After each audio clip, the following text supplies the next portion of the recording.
बिस्मिल्लाहिर्रहमानिर्रहीम। अस्सलामुअलैकुम। सिrat.e.mustaqem Saudi news channel में आप सबको खुश आमदीद कहा जाता है।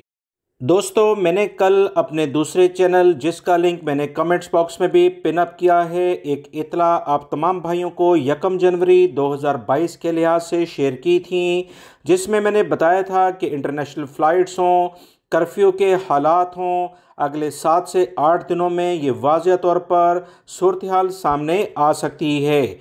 इसी बारे में एक अहम बयान वकाया के जो एक अहम तर्जुमान डॉक्टर मोहम्मद हैं, उनकी जानिब से अभी जारी हुआ, जिसमें कहा जा रहा है कि वो इलाके जो कोरोना से ज़्यादा मुतासिर होंगे, इन्हें बंद किया जा सकता है, कर्फ्यू लग सकता है।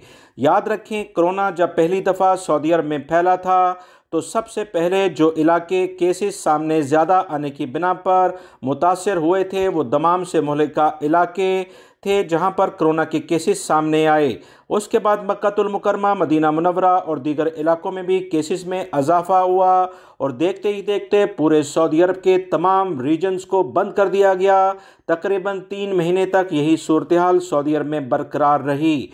याद रखें, अभी भी वो इलाके जहां कोरोना के केसेस ज़्यादा आएंगे, आज भी सऊदी अरब में 350 के करीब केसेस आए, रोज़ाना की बुनियाद पर 50 से 60 या 100 केसेस का इजाफा हो सकता है। तमाम लोग एहतियाती तदाबीर पर अमल करें।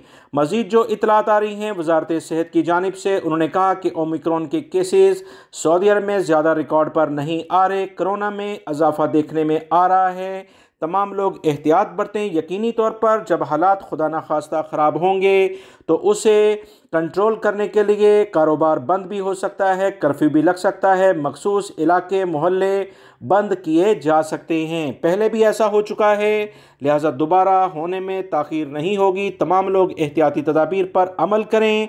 वीडियो लाइक करके शेयर भी कीजिएगा। अस्सलामु अलैकुम।